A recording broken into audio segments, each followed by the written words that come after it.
O filme do Motoqueiro Fantasma com o Nicolas Cage é um dos maiores desperdícios da história da Marvel, mas não porque o ator era ruim, e sim porque o filme que ele queria fazer foi proibido de existir. Estamos falando de um projeto que nasceu para ser um terror mais 18, cheio de violência gráfica, ocultismo e drama pesado, escrito para chocar o público. Mas o que chegou na tela foi uma versão diluída, cortada e censurada por executivos que queriam copiar o Homem-Aranha e vender bonecos para crianças. Eles trocaram o sangue por balas de goma e terror por piadas ruins. Felizmente, os roteiros originais e os segredos de produção vazaram, e agora a gente consegue montar esse quebra-cabeça. Fica comigo, porque eu vou te contar a história do motoqueiro fantasma assustador e violento que a Sony não quis que você visse. E se você curte o conteúdo do Nerdia e quer dar aquela força pro canal continuar crescendo, entra pro Clube Nerdia. Por só R$ 3,99 por mês, você ajuda a manter o canal no ar, ainda ganha prioridade nos comentários, agradecimento aqui nos vídeos e emojis exclusivos. Sem fidelidade, é só pra ajudar mesmo. Valeu demais quem já faz parte do clube. A lenda de Johnny Depp. Para entender como o filme do Nicolas Cage tomou forma, a gente precisa voltar ainda mais no tempo para o verdadeiro inferno de desenvolvimento que o personagem viveu nos anos 90. Antes de Cage assinar o contrato, o estúdio tinha outro nome na mira para viver o Johnny Blaze, ninguém menos que Johnny Depp. Naquela época, o Depp ainda não era o capitão Jack Sparrow, mas já era conhecido por papéis excêntricos e góticos em filmes do Tim Burton. A ideia dos produtores era aproveitar essa energia estranha dele para fazer um filme que fosse mais psicológico e menos ação desenfreada. O diretor Stephen Norrington, que tinha acabado de fazer um sucesso gigantesco em Blade, o Caçador de Vampiros, estava cotado para dirigir. E imagine só, o diretor de Blade com a estética industrial e gótica do final dos anos 90, dirigindo Johnny Depp como um motoqueiro amaldiçoado. Teria sido um filme revolucionário e provavelmente muito parecido com O Corvo. No entanto, o projeto foi cancelado por questões de orçamento e agenda. O Depp acabou indo fazer Piratas do Caribe e o projeto ficou na gaveta da Sony até ela decidir que precisava de um fã de verdade para fazer o papel, e acabou trazendo o Nicolas Cage. Mas essa versão aí do Depp com o Norton permanece como um dos maiores e se da história dos filmes de quadrinhos, pois teria estabelecido um tom muito mais sério e artístico para o personagem, evitando a galhofa que acabou acontecendo depois. O roteiro perdido de David Goyer. A peça mais importante desse quebra-cabeça é um roteiro escrito em 2001 por David Goyer, o mesmo cara que escreveu a trilogia do Batman do Nolan e O Homem de Aço. O roteiro dele era completamente diferente do filme que chegou aos cinemas. Para começar, a ambientação não era aquela cidade genérica cheia de prédios espelhados.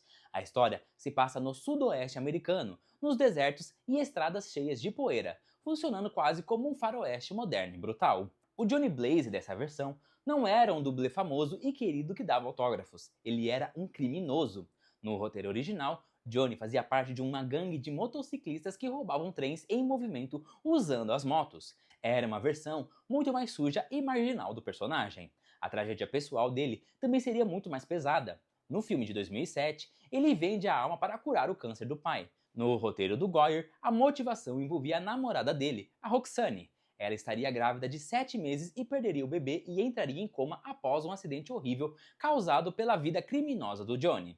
O pacto com o diabo, que aqui se chamaria Ambrose Stark e seria uma figura trapaceira, tipo um coiote, seria feito para salvar a vida dela, mas o preço seria a perda eterna da criança e da felicidade deles. O motoqueiro fantasma descrito nesse texto era uma criatura de pesadelo. Ele não falava frases de efeito, ele apenas gritava, uivava e ria enquanto queimava as pessoas vivas.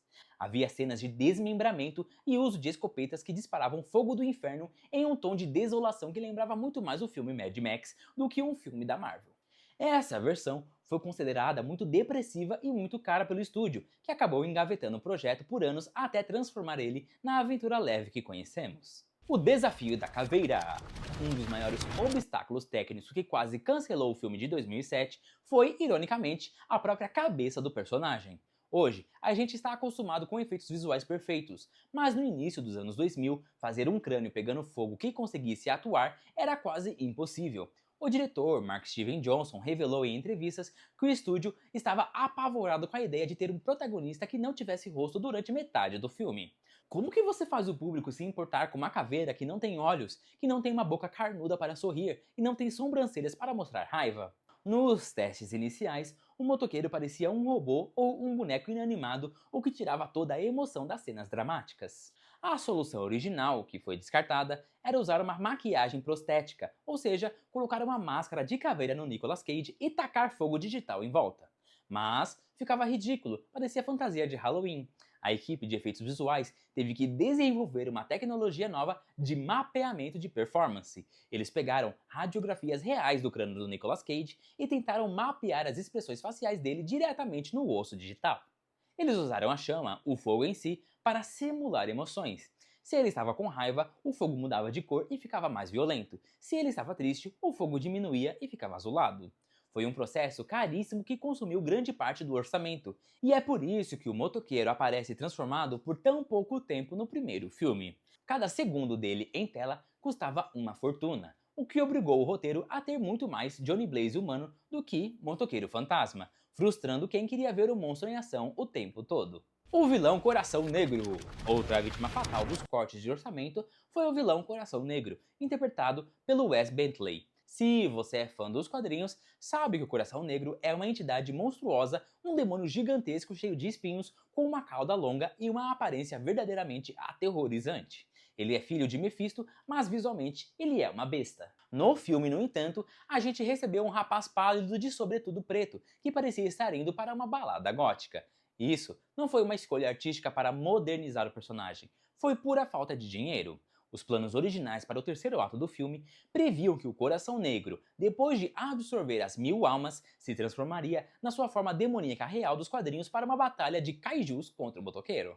Mas quando a produção viu o quanto custou fazer a caveira do Nicolas Cage, eles perceberam que não tinham dinheiro para animar um segundo monstro gigante e complexo. A solução foi manter o vilão na forma humana até o último segundo e fazer ali uma transformação rápida no final, que dura apenas segundos antes dele ser derrotado. A promessa de uma batalha épica entre o espírito da vingança e o príncipe do inferno foi reduzida a uma briga de bar com efeitos visuais baratos, tirando todo o peso da ameaça que o Coração Negro deveria representar. O Espantalho! Nos planos originais e até mesmo nos primeiros rascunhos de produção, o vilão físico que o motoqueiro fantasma enfrentaria seria o Espantalho. E não confunda com o Espantalho do Batman. Na Marvel, existe um vilão chamado Ebenezer Logton, um cartunista maníaco que vira uma criatura de terror. A ideia era ter uma batalha visualmente incrível entre o fogo do motoqueiro e o medo do espantalho. Existem provas concretas de que esse personagem estava nos planos até o último minuto. Se você procurar, vai encontrar bonecos oficiais do filme lançado pela Hasbro que mostram o espantalho com um visual assustador. Além disso, ele aparece como um chefe no videogame oficial do filme, que geralmente é produzido com base nos roteiros iniciais. A luta contra o espantalho traria aquele elemento de filme de monstro que o Nicolas Cage tanto queria. Ele seria um serial killer que usaria o medo das vítimas contra elas, servindo como um espelho distorcido para o próprio motoqueiro fantasma. De última hora, os produtores acharam que o espantalho era um vilão muito mais urbano, ou muito mais parecido com o do Batman, que tinha acabado de sair em Batman Begins, e decidiram trocá-lo por demônios elementais feitos de computação gráfica, que eram mais fáceis de vender para o público infantil, mas que não tinham nenhuma personalidade. Loucura da sequência! Se o primeiro filme sofreu por tentar ser um blockbuster caro, o segundo filme, Espírito de Vingança, sofreu por ser uma produção de baixo orçamento totalmente insana. A Sony, decepcionada com a crítica do primeiro filme, cortou o orçamento da sequência pela metade. Em vez de 110 milhões, eles tinham cerca de 50 milhões. Para fazer o filme render, eles mudaram a produção inteira para a Romênia e a Turquia. Mas o que torna essa história fascinante é a dupla de diretores, Brian Taylor e Mark Neville-Dini. Eles são conhecidos por serem dublês e cinegrafistas malucos. Nos planos originais dessa sequência, não haveria tanta computação gráfica, tudo seria prático. Tem cenas de perseguição de moto nesse filme onde não usaram carros com câmeras robóticas. O próprio diretor colocava um par de patins, segurava uma câmera pesada na mão e se agarrava na traseira da moto do Nicolas Cage em alta velocidade, sendo arrastado pelo asfalto para conseguir o ângulo perfeito. É um nível de perigo que nenhum grande estúdio permitiria hoje em dia. Essa abordagem suja e tremida era para dar ao filme uma cara de documentário de guerra, algo visceral.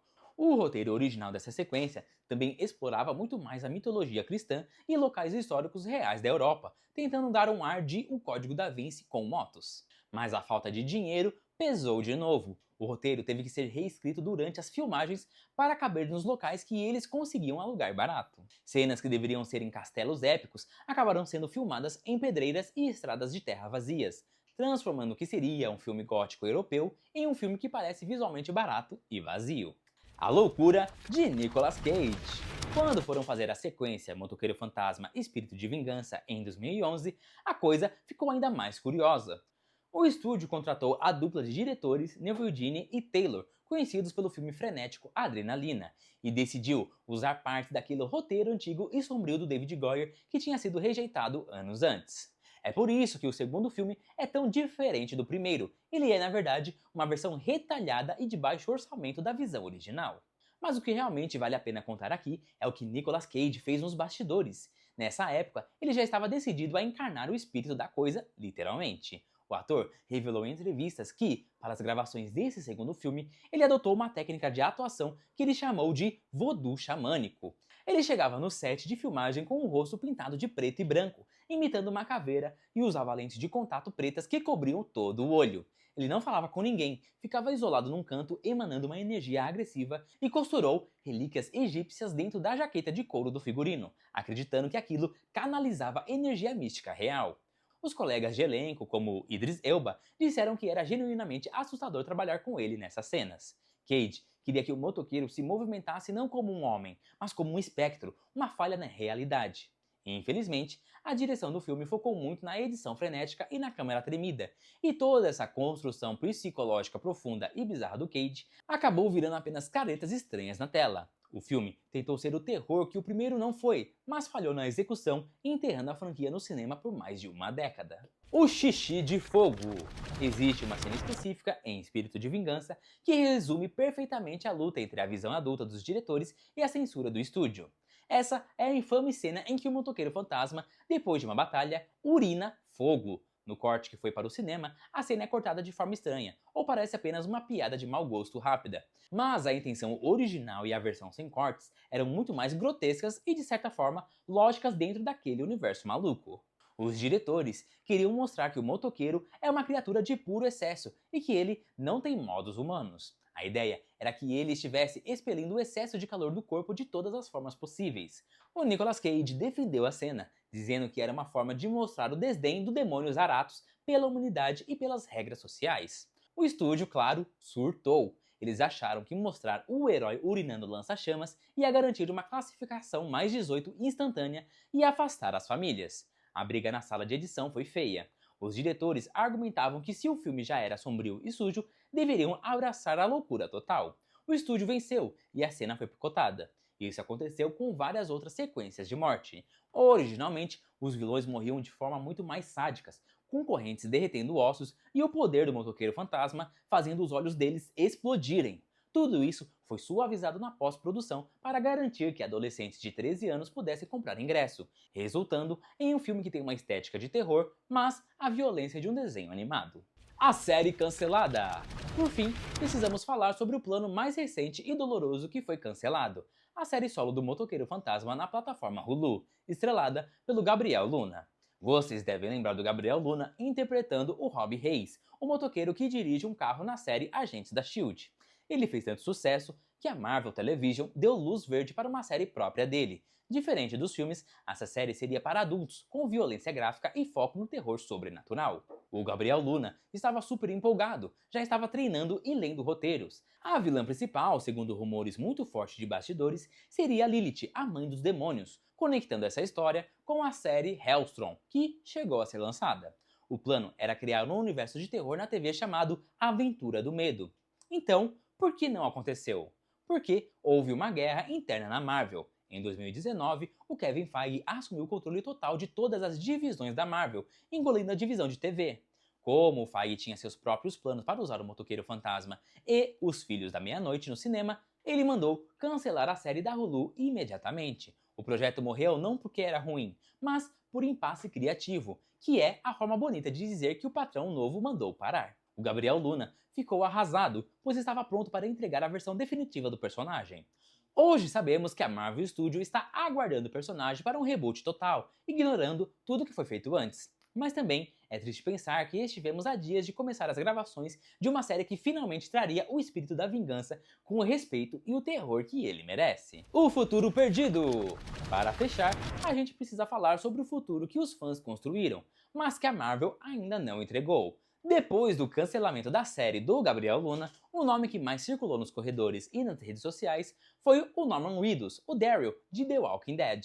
E isso não foi apenas boato de internet, foi um movimento real. O Norman Reedus passou anos fazendo campanha aberta para o papel. Ele curtia todas as montagens de fãs no Instagram, dava entrevista dizendo "Eu quero ser o motoqueiro fantasma, liguem para mim", e até postava fotos de motos com caveiras. E informações de insiders indicam que houve conversas preliminares, mas a Marvel Studios, sob o comando do Kevin Feige, tem um plano muito específico e lento para o lado sobrenatural.